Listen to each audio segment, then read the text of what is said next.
Thank you, Leslie. Hi, everyone. This is my huge honor to speak here representing our MSL students. Actually, you guys don't know how much I tried to get this chance. Because I heard the speaker could get a partial tuition refund for this speech. Is that true? No? Mara, we probably need to talk about this later. Actually, I don't know how many graduations you guys have met, but this is my first one, because I'm so young. And so I try to say some brand new to intrigue you guys. I'm trying to give you some complaints, which I'm good at. I'm good at this for many years. So the first complaint is about the duration of this program. It's too short. The last time I said if something is too short, you probably cannot feel it.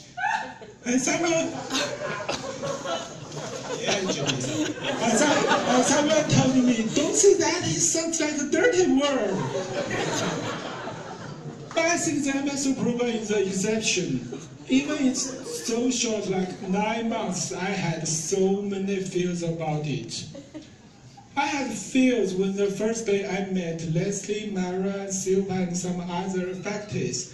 I felt the passion and the power they dedicated in this program. I had feels when I saw the intensive and awesome curriculum, and I felt regret that I can only enroll just a small part of it.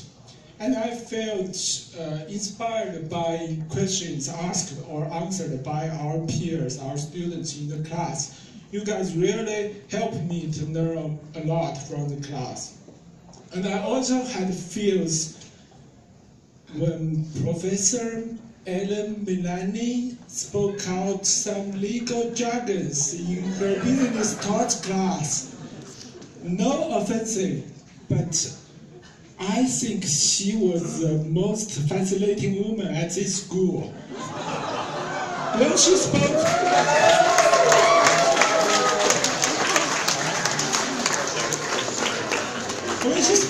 spoke out those jargons in her class, she made my heartbeat accelerated.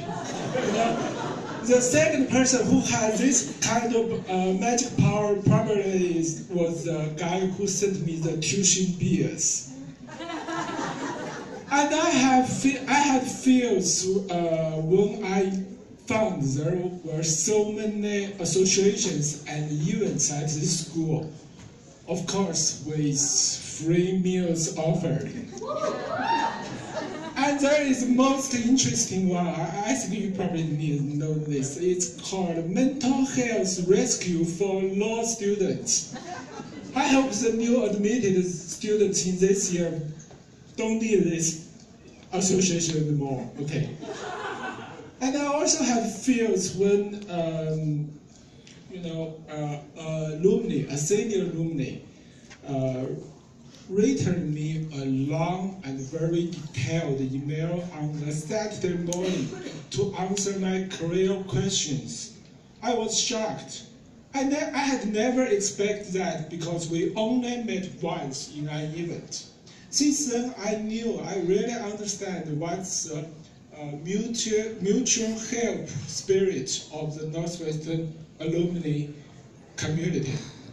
So you see, I had so many feels. I really want to stay here. I don't want to graduate. So the second complaint is about my career goal. Last year when I was admitted by this program, I told my mom, and my mom said, "What? Why American law school admit you, a computer guy? Is that Northwestern a real university?" So after I explained her what's the MS program and why such an excellent school, sometimes such an excellent school could be blind enough to admit me, She understands that, then she told our relatives, Harper is going to be an American lawyer. Of course, that's not correct. I cannot be an American lawyer by virtue of this program only. So, actually, I was always asked by a question.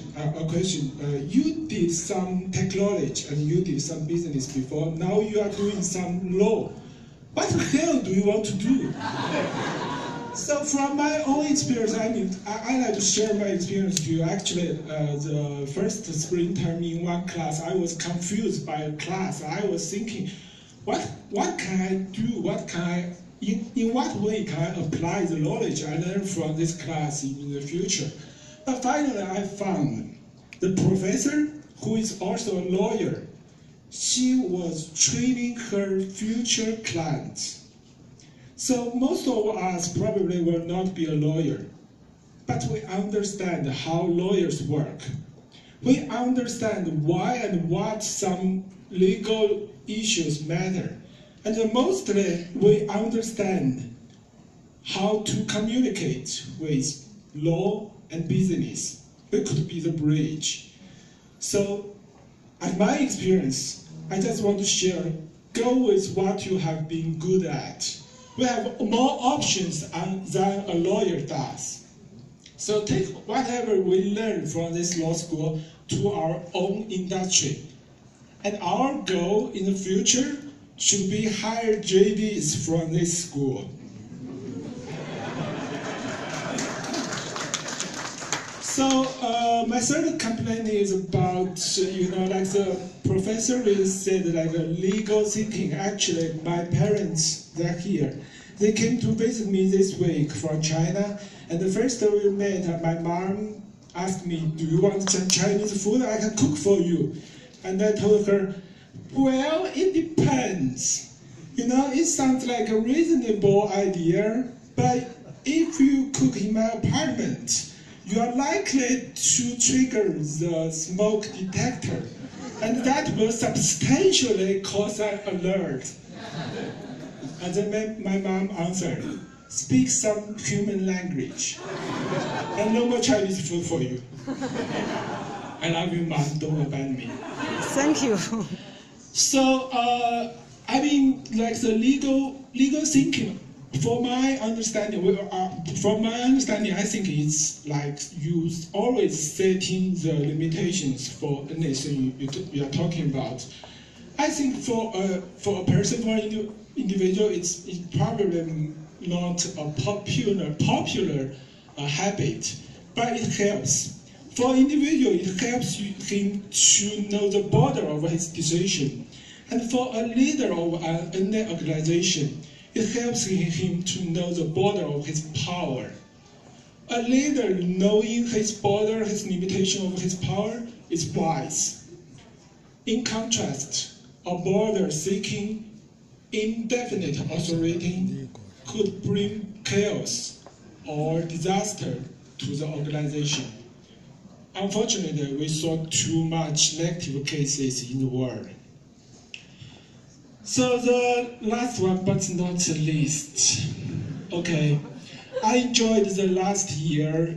I enjoyed my life in this school, and I'm also happy to some of my classmates, some of you enjoy your life too. I'm happy to some of you developing a relationship here, or even breaking a relationship was an experience and not bad. But it was so sad, during the last 9 months, no girl gave me a glance when they knew I'm old. Come on, my age is not my fault. Blame my parents. Okay, thank you. Thanks the school, and thanks the program, and thank all the professors and the faculty, and thank you guys, my peers. I really enjoy this. Is the most exciting year in my life. I know for school, students come and go, but for me, yeah. For you, Northwestern School will accompany me to anywhere from here on. Thank you.